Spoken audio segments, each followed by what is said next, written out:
Hey, and welcome, msKIRAspeaks. Before we get started, I ask that you watch the videos till the end, subscribe, and turn on your notifications. This is my mom pick, y'all. Raising Dion is back, and we are here for season 2, episode 1, issue number 201, A Hero's Return.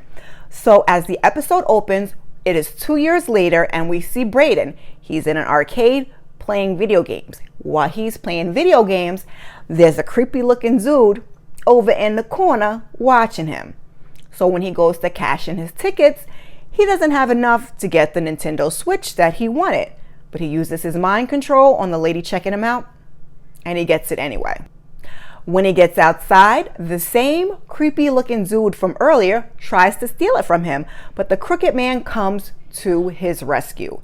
Brayden, he heads for the highway where he uses mind control again to get a couple to drive him to Atlanta. He's going to see Dion. And if you remember from season 1, Brayden was upset with Charlotte because she helped Dion and not him. And I don't really understand why she did that. I don't understand why she couldn't help him both. But now we know we've got trouble on her hands. So Nicole comes in. She wakes up Dion. She has a meeting with BIONA, so she's going to need him to keep it down and be ready for school in 30 minutes. So he hops up, he springs into action, he gets on his super attire, and he goes around cleaning up the neighborhood. You know, he's picking up newspapers and trash cans and recycling and such, and he's got that auto assist from his BFF, Esperanza, and Jonathan. Nicole, she's on a Zoom call with BIONA, and she's discussing powered people like Dion and her husband, and the new research center. They offer her a seat on BIONA's new community advisory board. While cleaning up, Dion has dropped his phone, so he doubles back for it, and it's time for him to head home before he gets caught. Had to get that phone because mom would not have been happy with him. So he sees a kid getting bullied, and Esperanza and Jonathan are like, you don't have any time to spare, you got to get back. And Dion felt something awful because nobody likes a bully. You know, Dion's a good kid. So he makes it back and he tells them that he's got basically, I think it was 20 seconds to spare, but nope, he's busted. An alert went off on Nicole's phone while she was in her meeting, and mom tells him it is his job to go to school and to be a good kid, not to fight crime. I'm a superhero, he says. So they're on the way to school, and he's like, you know, I want to be awesome and ride my bike to school like the other kids. But mom, she doesn't want him to use his powers and risk being caught. One step at a time, she tells him. That's why you're getting trained at BIONA, so you can control your powers. But Dion tells her all Margaret does is ask questions and take notes, like she's a babysitter.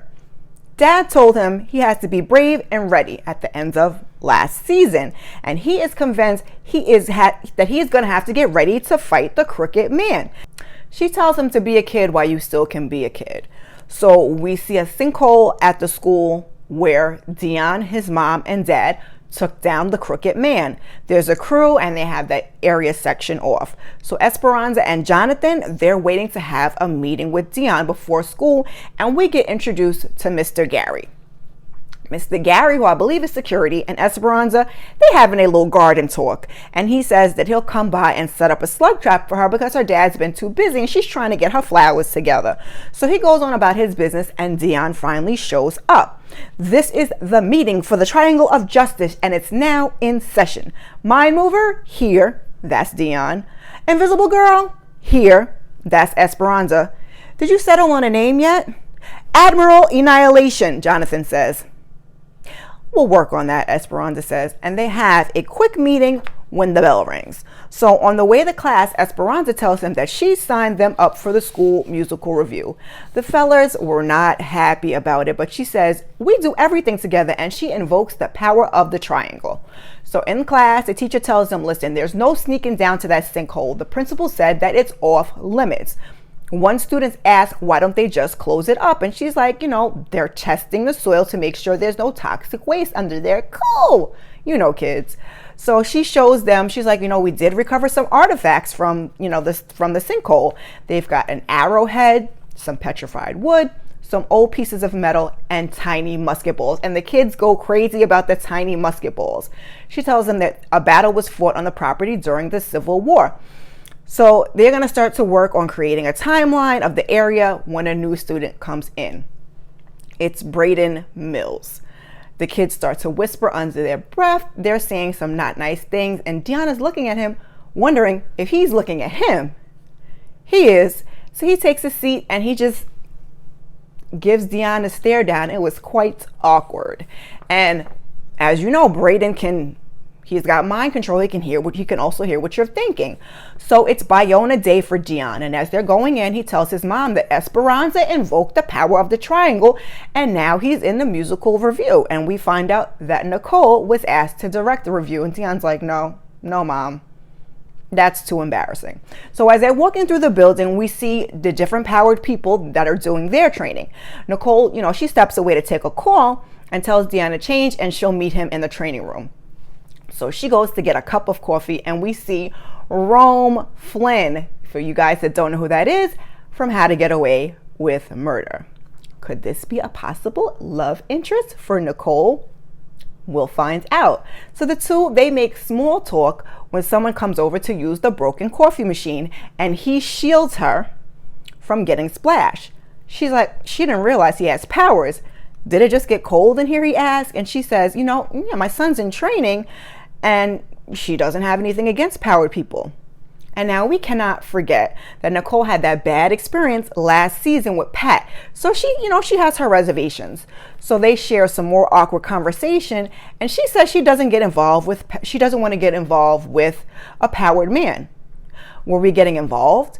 And she's like, I didn't mean to offend. So they, stumble through some more conversation. And this time when that broken coffee machine malfunctions, he only shields himself. He didn't want to offend her with his powers, he says. And as he's walking away, she's walking away. They happen to be walking in the same direction. He's like, are you following me? And we come to find out that he is Dion's new trainer, Tevin. Nicole is not happy. So she goes to talk to Suzanne. Suzanne, she's in her office talking to David, who I think was an old boyfriend.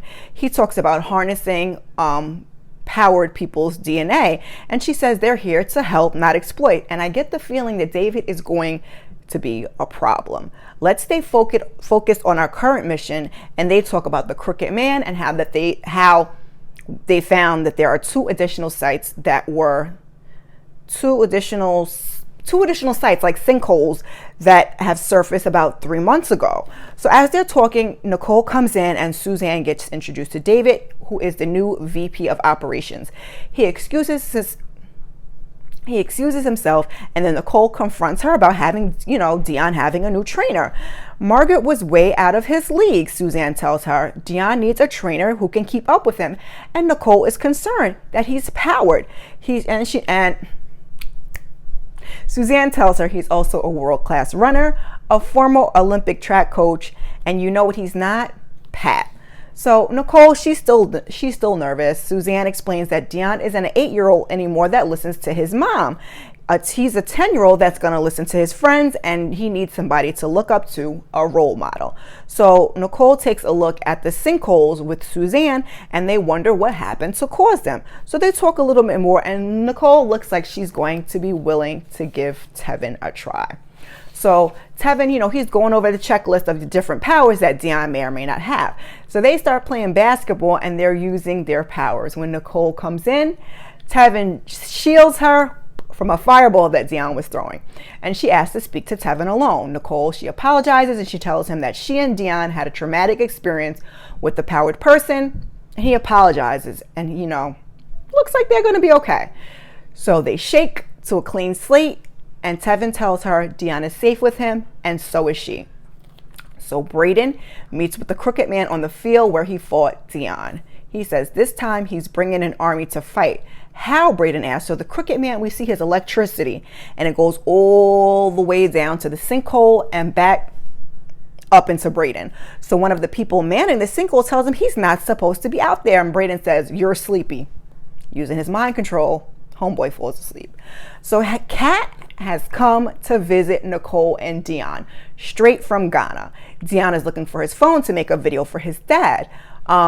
And Kat is like, he realizes his dad's dead. That's a whole little conversation. But when he realizes his phone is missing, he remembers the last place he had it is BIONA. So Nicole and Kat are discussing Kat's new girlfriend, and Dion tells Pinchy that he's going to transport down to the BIONA real quick, and get his phone.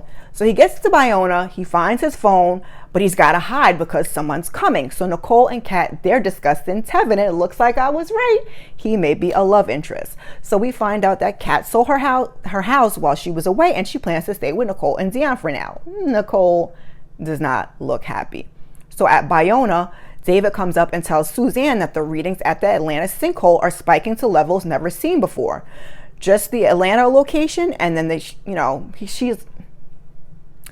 Yes, it's just the Atlanta location, and that the tech on duty isn't answering. So Suzanne calls him, and we see Mr. Gary, who finds him sleeping in the van. Then Mr. Gary decides to go down in a sinkhole. And I'm like, Mr. Gary, what are you doing? We like you already. We want anything to happen to you. So a pickup truck pulls up to BIONA, and a man heads inside the building. The people inside are saying that you can't be here, so they call security. There's an alert for a security breach, and Suzanne is called to the main exit. Dion makes it home by the hair of his chinny chin. He tells Pinchy he got his phone and something weird is going on at the sinkhole. So Mr. Gary, he's down in the sinkhole and it's glowing and he sees greenery and plants, and he's like, he's got to take a picture to show Esperanza. So as he does, he starts to get hit with these little green beams of light. They kind of look a little bit like fireflies, and he goes down. And I'm like, no, not Mr. Gary. So we see security rush the lobby, and we see that it's Pat. Suzanne asks how. He tells her he doesn't have powers anymore, and he says he's there to help. Something terrible is coming, and that is where we end.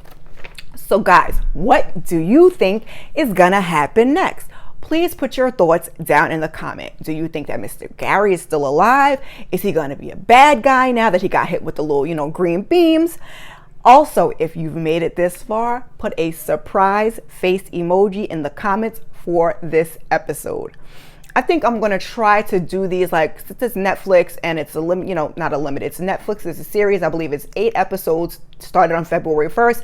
I'm going to try to do these, 1 episode a week. If I can do more, I'll do more. So, keep your notifications on. I hope that you're going to come back and join me for episode 2 while you're here. Also, check out some of my other content. Thank you. And before you go, like, subscribe, and share. I appreciate you. Peace.